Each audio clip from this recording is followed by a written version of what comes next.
Hidup harus sederhana karena kita bukan siapa-siapa.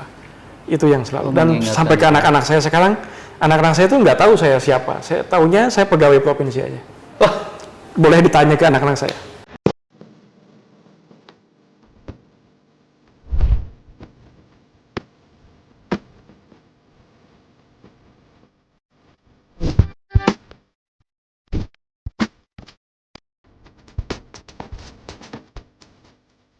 Assalamualaikum warahmatullahi wabarakatuh. Halo Sobat Warta Kota dan Sobat Tribun Tangerang dimanapun berada. Bertemu lagi dengan saya Eko Priyono, Manajer Peliputan di Warta Kota Network. Saya sekarang sedang berada di kantor Dinas Komunikasi, Informasi, Statistik dan Persandian atau Diskominfo SP Provinsi Banten. Nah, di samping saya ada Pak Pelaksana Tugas Diskominfo SP, Bapak Arif Agus Rahman ya Pak? Ya. Atau yang lebih populer disebut Pak Arif Koper. Koper ya, bukan koper. Apa kabar Pak? Baik, baik. Alhamdulillah Pak. Pak Kadis boleh cerita sedikit. Pak Kadis kan PLT gitu ya? Ya. Tapi sebelumnya menjabat sebagai apa dan mungkin lebih jauh lagi boleh cerita soal apa ya biodatanya Pak Kadis, data diri Pak Kadis. Pak Kadis tuh orang mana gitu? Apakah orang pendatang atau orang sini? Kemudian masa pendidikannya gimana, kuliah di mana, dan sampai di posisi sekarang gimana ceritanya? Siap, baik. Iya, saya dapat tugas tambahan sebagai PLT di sini. Definitif saya itu di Biro Adpim. Saya itu kepala bagian materi dan komunikasi pimpinan. Kepala biro Pak ya? Enggak, kepala bagian. Kepala bagian. Kepala bagian. Okay. Saya sadar betul bahwa di Kominfo ini saya mendapat tugas tambahan aja dari pimpinan. Insya Allah saya melaksanakan dengan sebaik-baiknya, sesuai dengan kemampuan saya, dan saya juga bukan karena paling bisa di sini. Tapi saya yakin dengan kerjasama, dengan kekompakan dan arahan dari pimpinan, insya Allah ya bisa menjalankan tugas dan fungsi di Kominfo ini. Tapi udah 4 gubernur ini percayanya sama Pak Kadis. Itu di Adpim. Memang ya, saya di Adpim. Saya udah hampir 5 tahtahun. Hampir 5 tahun saya di Adpim di posisi yang sama. Ya itu nggak tahu saya juga. Tapi memang ya saya bersahabat, berteman, membangun kekeluargaan dengan teman-teman media, ya hampir setiap hari. Saya kalau dalam waktu luang saya tuh ya suka dengan teman-teman media gitu, dengan berdiskusi atau ada teman-teman media yang ngajak kemana atau kemana, saya suka dengan teman-teman media lah, suka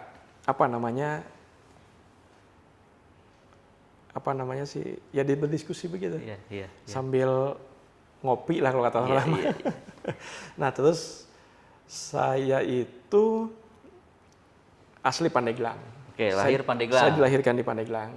77. Tahun 77. Ya, saya dilahirkan di Pandeglang tahun 77. Kemudian dari berapa bersaudara?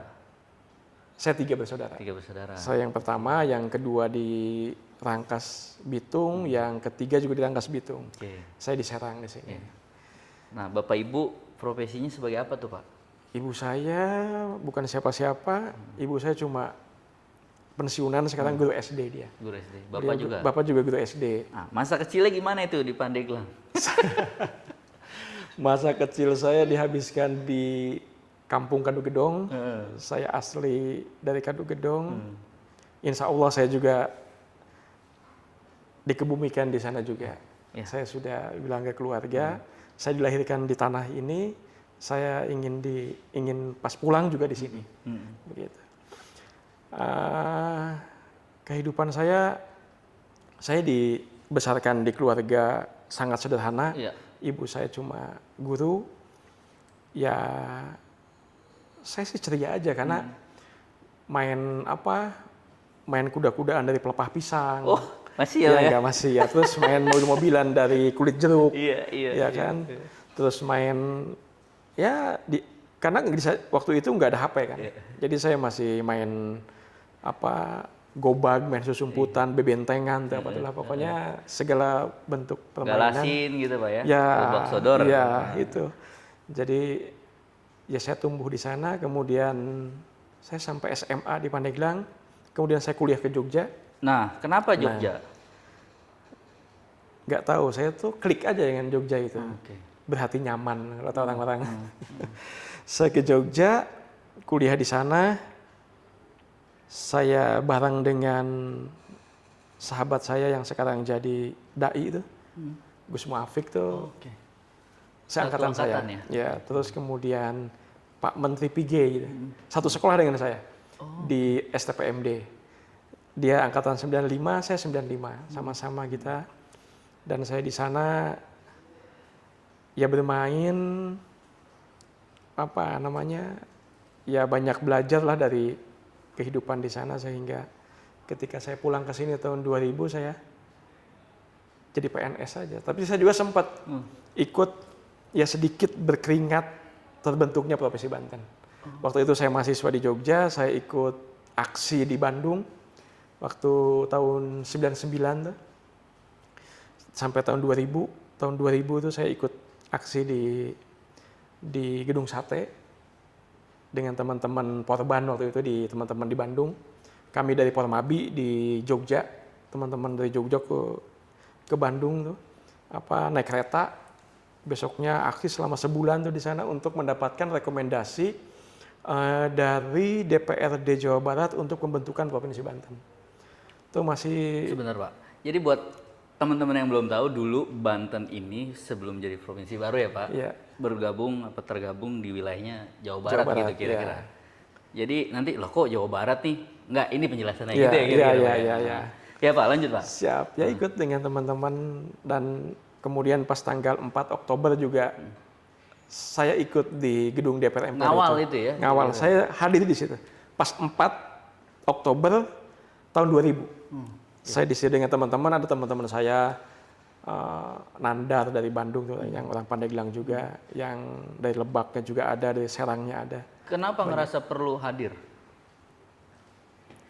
Menurut Bapak berarti artinya lebih akan berdaya saing ketika menjadi provinsi sendiri atau bagaimana? Ya itu aja sih. Jadi saya ngelihat ya ketika Banten memiliki pemerintahan provinsi sendiri, lebih dekat dengan masyarakat sehingga bisa lebih jangkauan pelayanannya lebih cepat. Itu aja sih. Karena kalau Jawa Barat luas sekali luas ya Pak, sekali cakupannya gitu, ya waktu itu. Oke. Tidak ada apa-apa sih kalau saya itu niatnya itu aja. Akhirnya dengan teman-teman mahasiswa di Jogja maupun di Bandung berdiskusi, akhirnya sampai pada titik yang sama, kita ngawal terus, dan pas tanggal 4 Oktober 2000 itu Banten jadi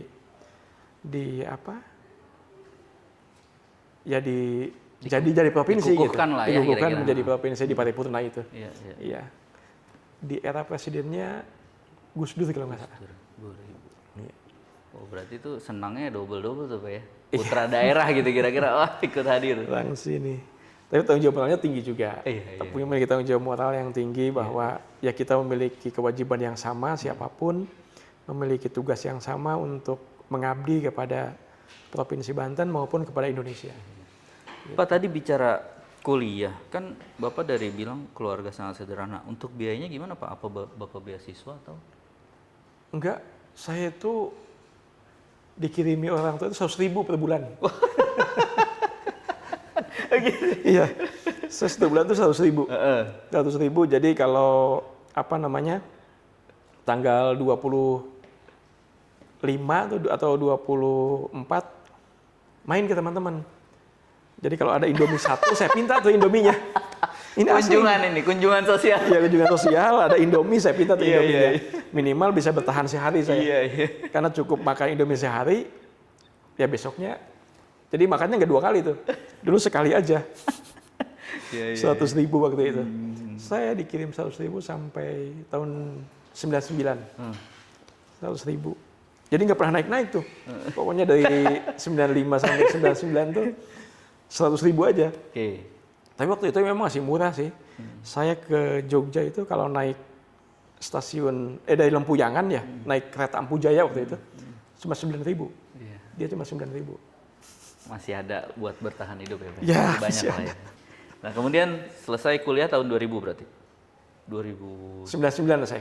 99 akhir saya 99 akhir 2000 awal wisudanya. Kalau selesai 99 akhir Nah, kan. itu langsung kembali atau kayaknya hidup di Jogja dulu atau gimana, Pak? Enggak, saya langsung kembali. Langsung kembali, Langsung kemudian kembali ada penerimaan CPNS. Iseng-iseng ikut aja tuh. iseng-iseng. Iya, asli itu iseng-iseng ikut. Akhirnya lulus, kaget juga saya lulus. Pas yang kedua juga, karena kedua kali waktu itu ada psikotesnya juga. Lulus juga. Ya udah akhirnya Berkecimpung di kecimpung sini. Pak, ya. di sini. Oke. Siap, Pak Kadis. Siap. Sorry, terakhir. Ini mah soal kedaerahan gitu. Kenapa bisa namanya Koper, Pak? Iya. Itu lupa. Jadi Bapak Arif Agus Rahman ini di populernya di daerahnya kalau nyari nama Arif tuh nggak ada. Nggak akan ketemu ya, Pak ya, kira-kira. Koper. Tadi saya sempat salah, koper. Oh, koper ternyata bahasa sini. Itu tolong dijelasin, Pak. Ya apa ya, itu tuh karena waktu kecil orang Kadu Gedong manggil saya Koper sih, karena saya tuh suka naik mobil yang jelek itu ya, yang apa tuh kol mata kucing gitu. Jadi kata mereka mobil koper gitu. Akhirnya sampai sekarang dari masa kecil, SD, SMP, SMA, kuliah, bahkan di pekerjaan begini juga ya dipanggilnya Arif Koper. Bahkan Pak Gubernur juga manggil saya Arif Koper kayaknya. Iya, kemarin ya. Kasih tuh ke Koper. Koper. Teman-teman wartawan segala semuanya Koper. kayaknya Koper ya. Sampai sekarang masih, Pak ya? Masih sekarang. Sampai sekarang saya dipanggil yang baik yang ini semua manggil kayaknya Arif Koper. Mobilnya masih ada mobil? Udah nggak ada nih kayaknya. Enggak, itu kenapa sering naik? Itu mobil keluarga atau?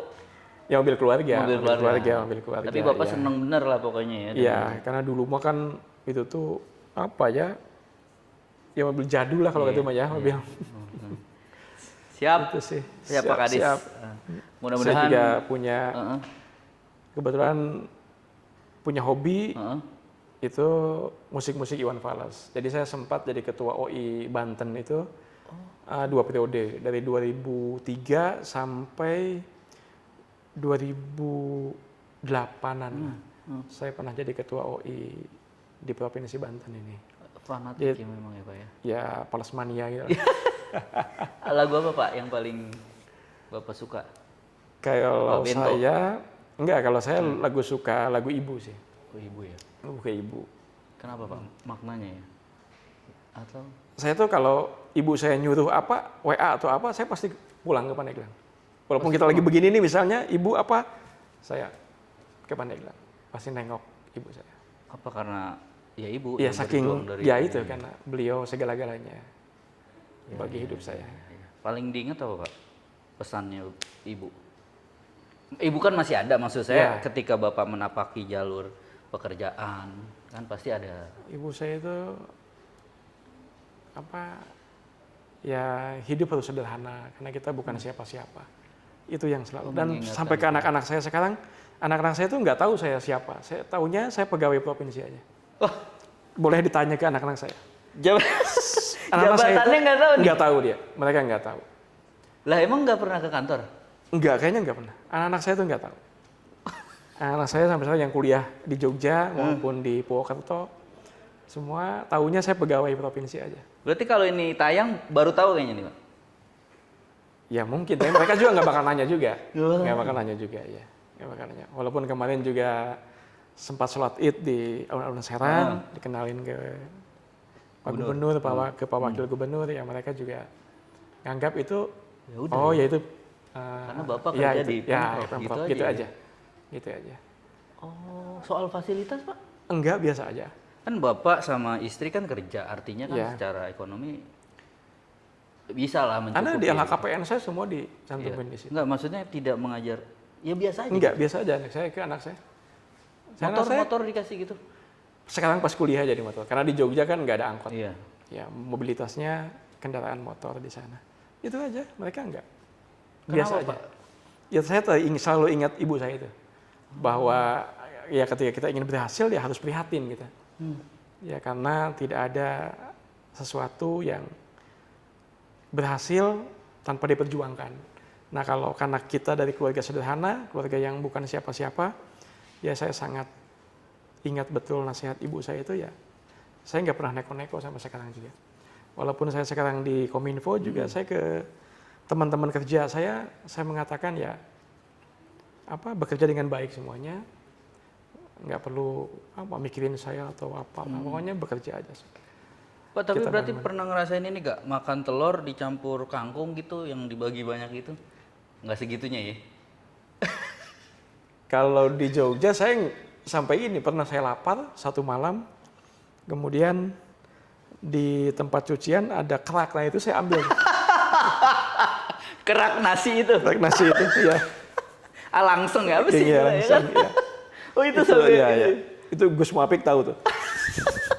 Oh satu kosan gitu atau satu? Iya, sering main bersama ya, lewati malam yang sama dengan beliau ya. Sekarang saya nyebut menjadi Gus Muapik. Ya. Waduh, perjuangan. Tahu kita juga ya itulah. Saya percaya bahwa ya kesungguh-sungguhan itu akan melahirkan keberhasilan gitu. Ya sama seperti Pak Gubernur, beliau juga mengajarkan kepada kita sebagai pegawainya ya bekerja dengan baik gitu. Bahkan bekerja dengan baik tanpa korupsi, terbuka semuanya ya. Saya juga sama, nggak punya tujuan yang macam-macam selain menjalankan perintah dari pimpinan. Gitu. Oke, kita doakan mudah-mudahan Pak Kadis, Pak Arief Koper bisa amanah Pak. Amin. Membantu gubernur untuk menyejahterakan rakyat, karena itu yang paling penting ya. Itu yang akan dirasakan dan berdampak kepada kehidupan masyarakat dan mungkin ke depan ya Pak, secara tadi Bapak bilang peradaban. Ya demikian Sobat WK dan Sobat Tribun Tangerang dimanapun berada. Sampai jumpa dengan narasumber lain. Wassalamualaikum warahmatullahi wabarakatuh. Siap, Pak. Terima kasih banyak. Jangan lupa subscribe ya.